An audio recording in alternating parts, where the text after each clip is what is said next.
Krishna cooking શોમાં તમારું સ્વાગત કરું છું। આજે આપણે સરસ મજાનું મલાઈ કાંદાનું શાક બનાવીશું। એકદમ સરસ મજાનું ટેસ્ટી બન્યું હતું। તમે પણ આ રીતે જરૂરથી ટ્રાય કરજો। ઉનાળામાં શાક ન હોય તો આ રીતે કાંદાનું શાક બનાવી લેવાનું। તો અહીંયા મેં 6 થી 7 કાંદા ઝીણા લીધા છે, એટલે મીડિયમ સાઇઝના। તેમાં આપણે અડધું કેપ્સિકમ લઈશું અને 2 ટામેટાં લઈશું। તો 2 ટામેટાને આપણે ક્રશ કરી લઈશું। અહીંયા ટામેટાં પીસી કાઢ્યા છે। હવે કેપ્સિકમને પણ અડધું સમારી લીધું છે મોટા પીસમાં। આ રીતે કાંદાને છોલીને 4 ભાગ કરી લેવાના છે એના। તો અહીંયા 3 કાંદા મેં બચાવ્યા છે, વધારે લાગતું હતું એટલે મેં કાઢી નાખ્યા છે। લગભગ 5 થી 6 કાંદા લીધા છે। પછી એક કઢાઈમાં થોડું તેલ મૂકી દેવાનું છે, 1 ચમચો। તેલ ગરમ થઈ જાય એટલે તેની અંદર જીરું અને હિંગ નાખી દેવાનું। પછી તેની અંદર જે આપણે કાંદા સમારેલા હતા તે કાંદા સાતરી લેવાના છે। કાંદા એકદમ થોડા છૂટા પડી જાય ત્યાં સુધી તેને સાતળવાના છે। અહીંયા કલર પણ બદલાઈ ગયો છે અને કાંદા છૂટા પડવા લાગ્યા છે એકદમ। આ રીતે ચમચાની મદદથી તેને છૂટા કરી લેવા થોડા। ટેસ્ટ પ્રમાણે ચપટી મીઠું નાખી દઈશું, કાંદા પ્રમાણે નાખીશું। પછી તેની અંદર કેપ્સિકમ નાખીને સરસ મજાનું સાતરી લેવાનું છે। જો તમને મારો આ વિડીયો ગમે તો લાઇક, શેર અને સબસ્ક્રાઈબ કરજો, બેલ આઇકન દબાવજો અને કમેન્ટ કરજો। હું અહીંયા ઘણા ટાઈમ પછી વિડીયો મૂકી રહી છું, કારણ કે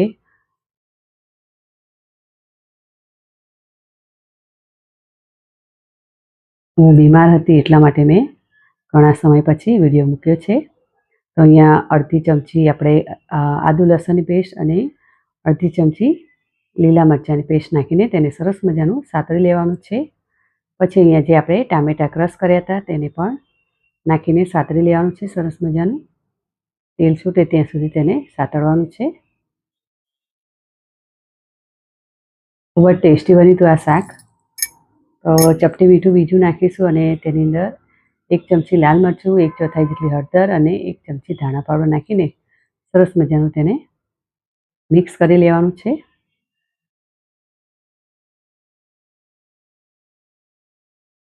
પછી તેની અંદર અડધી ચમચી જેટલું કાશ્મીરી મરચું નાખીશું અને તેને સાતળી લેવાનું છે અને કલર તેનાથી ખૂબ જ સરસ આવશે।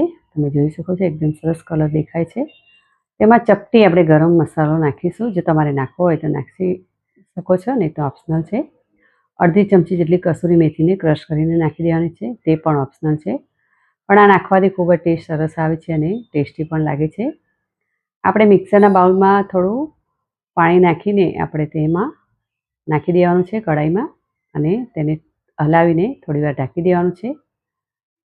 તો અહીંયા સરસ મજાનું તેલ છૂટી ગયું છે, તમે જોઈ શકો છો। સરસ મજાનું આપણું શાક થઈ ગયું છે। હવે આપણે તેની અંદર 3 થી 4 ચમચી જેટલી ફ્રેશ તાજી મલાઈ નાખી દેવાની છે અને તેને મિક્સ કરી લેવાનું છે।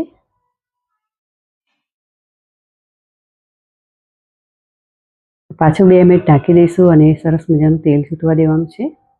તમે જોઈ શકો છો એકદમ સરસ મજાનું આપણું મલાઈ કાંદાનું શાક તૈયાર થઈ ગયું છે। કેપ્સિકમ પણ મેં ઓપ્શનલ છે, પણ મને ભાવતું હતું એટલે મેં નાખ્યું છે। તમારે ના નાખવું હોય તો સ્કીપ પણ કરી શકો છો। અહીંયા પરોઠા સાથે મેં તેને સર્વ કર્યું છે। ખૂબ જ ટેસ્ટી એવું આપણું મલાઈ કાંદાનું શાક તૈયાર।